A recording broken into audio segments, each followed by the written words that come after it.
Est-ce qu'on est arrivé à la fin d'un système? De plus en plus d'électeurs sont déçus, les partis traditionnels n'arrivent plus à convaincre et les extrêmes en profitent. Il y a aussi ces mouvements citoyens qui donnent de la voix. On en parle avec vous, Pascal Delwitt. Rebonsoir. Bonsoir. Vous êtes notre grand témoin. Vous êtes professeur de sciences politiques à l'Université libre de Bruxelles. Et vous êtes aussi l'auteur de ce livre, Les gauches radicales en Europe, 19e, 21e siècle, aux éditions de l'Université de Bruxelles. Vous décryptez ces courants politiques en France, de leur création à leur transformation. Alors on va déjà revenir sur ce nouvel épisode dans la vie politique française, la démission d'Emmanuel Macron. Le ministre français de l'économie s'en va. Qu'est-ce que ça révèle de la politique française, à la fois cette démission et surtout le choix de choisir Emmanuel Macron, même au début? C'est un ovni dans la politique française. Je dirais que ça révèle beaucoup de choses, mais sans doute ce que vous soulignez, c'est-à-dire le profil idéologique, somme toute, relativement flou du gouvernement de la présidence François Hollande, puisqu'il amène un poste stratégique, Emmanuel Macron, qui était son conseiller économique, lequel Emmanuel Macron devient rapidement un troublion dans le gouvernement, fait de l'ombre au Premier ministre, et se projette dans une élection présidentielle contre le président avec un profil idéologique ni à gauche ni à droite. Donc c'est très révélateur, je dirais, d'une forme de dilution de l'identité politique par rapport à ce qu'on connaissait auparavant. Emmanuel Macron qui doit d'ailleurs s'exprimer dans les minutes qui viennent. On a vraiment l'impression que les partis traditionnels cherchent ce genre de profil. Pourquoi? Pour se renouveler? Je dirais que les partis politiques ont effectivement un problème de renouvellement idéologique, mais il y a bien sûr aussi d'autres indicateurs. Un indicateur très très important, c'est l'évolution du nombre d'adhérents. On constate une diminution très sensible du nombre d'adhérents depuis la fin des années 80.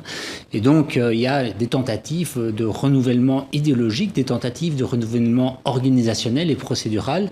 Vous voyez que depuis 7-8 ans maintenant, plusieurs partis politiques en France, en Europe, tentent par exemple de faire désigner qui est le président de parti ou le futur président par la voie des primaires, qui est un processus nouveau en Europe, classique aux États-Unis, mais nouveau en Europe.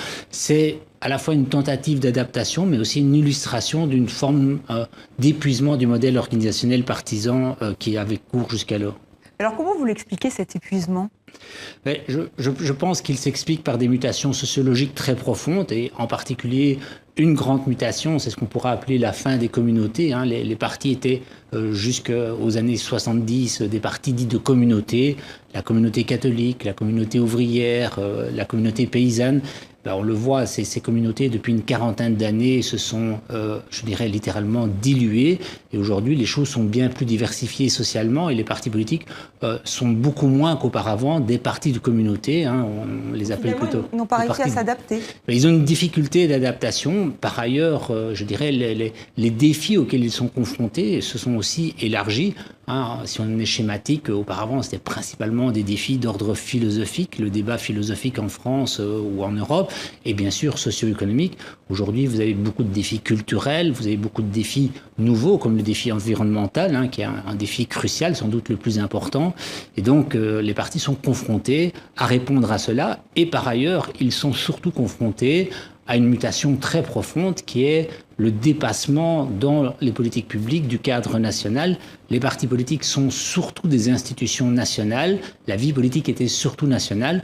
Aujourd'hui, on l'observe, la vie politique a une dimension européenne et internationale beaucoup plus importante qu'auparavant, mais ça pose des problèmes majeurs. Des problèmes, je dirais, de régime politique. Le fonctionnement de la décision à une échelle supranationale ne s'opère pas toujours dans des canevas démocratiques de type classique. Et deux, ça suppose une adaptation des partis politiques à l'échelle nationale, qui est une adaptation objectivement difficile. Et pourtant, pour la présidentielle en France, on va retrouver des gens qu'on connaît très bien, le retour de Nicolas Sarkozy, Alain Juppé, peut-être François Hollande, certainement. Vraiment, quand on parlait de renouvellement, c'est étonnant, non ?